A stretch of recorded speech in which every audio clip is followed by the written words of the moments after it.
With the invasion of and the attack on Ukraine by Russia comes another chance to add sanctions, etc. The president has been making pretty regular appearances in front of media here in recent days, and more will be coming, no doubt. So what's the upshot of all of this? Or is it too early to tell? I mean, once events start playing out, we're past the yakking phase now, right? And so we don't know, but we will continue the conversation. Let's do so today with commentator from Young Voices, political consultant and co-founder of the nonprofit media outlet Broad and Liberty, Albert Eisenberg is with us. Albert, good morning. Welcome. Hey, Dave. Thanks for having me on. Tell me about Broad and Liberty. I mean, I don't know if I'm saying that right as a plus sign. Broad plus Liberty. What am I pronouncing that incorrectly? Correct me there. Correctly. You're very astute, and I appreciate it. We are a nonprofit media outlet. I noticed, like every conservative with two brain cells to rub together, that the legacy media had kind of gone off a leftwards cliff and has for the last decade, and I wanted to be a part of the solution. So I helped found a regional media outlet based out of my hometown of Philadelphia. We cover news and we share voices that are shut out of other outlets with a local and regional hook. So conservatives are very good on talk radio, and we have a lot of good national media, but we don't have very much local media, and that is the heart of the conservative movement is localism and the individual and our communities. So I founded that outlet in 2019, and we are growing, and we think we're a national model. Albert, I have been in the Philadelphia area a fair number of times, and I would have to say that it doesn't seem a bastion of conservatism, even though it was a bastion of American liberty, and the spark that helped to light it and hone it is there. And so you're filling in an important plank. So let's get into it with Russia, because I don't think conservatives are all in agreement on what to do about Russia. And there's a problem with that, too. It's a problem with Democrats. A great Democrat from my home state, Scoop Jackson, used to say, look, we argue about everything in the Congress, but partisanship stops at the water's edge. And he believed it. We don't have that now. Has that opened the door further for Vladimir Putin?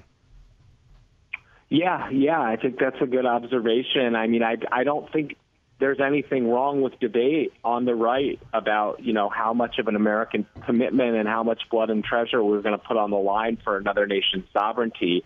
I do think we should all agree that the world is a better and safer place with America as king of the hill as opposed to Putin or the Iranian mullahs or China.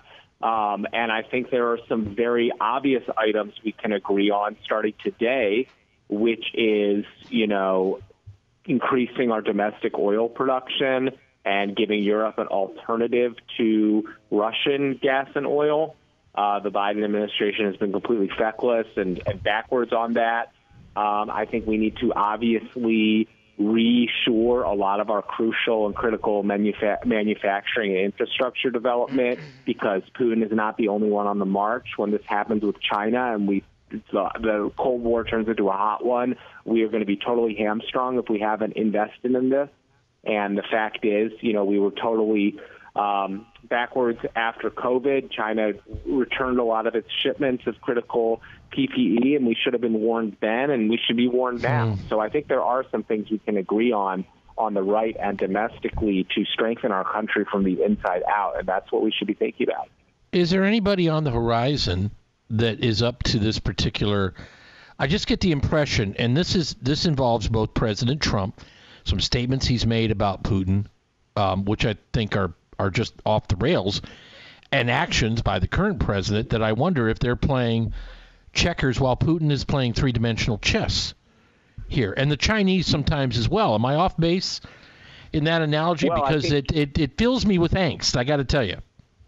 Yeah, and it should. It fills me with angst as well. I think our adversaries see how weak we are internally. I think, the Trump comments are bizarre, and just, like everything about him are just completely related to his own personality, which is why I think he is actually lost ground with the GOP grassroots because I think people are tired of him putting himself first.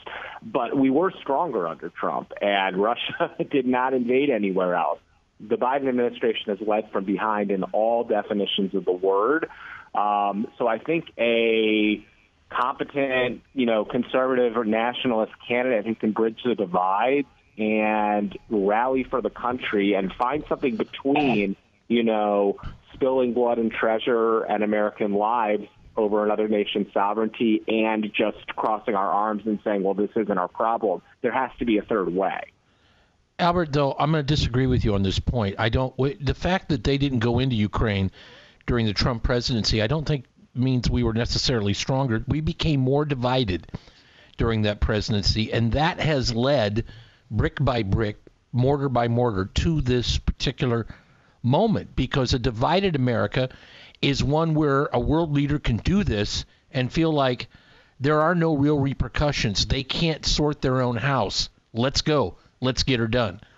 I'm not going to... I completely agree with you. I completely agree with you. I think that was why as much as, the Trump economy lifted a lot of boats. And I do think America hit back at our adversaries in a way that we hadn't under Obama. I think we handled Iran much better than, I think Trump's administration handled Iran much better than the Democrats have. But you're right that the internal divisions that were, accelerated under Trump have been weakened us significantly. There's no doubting that.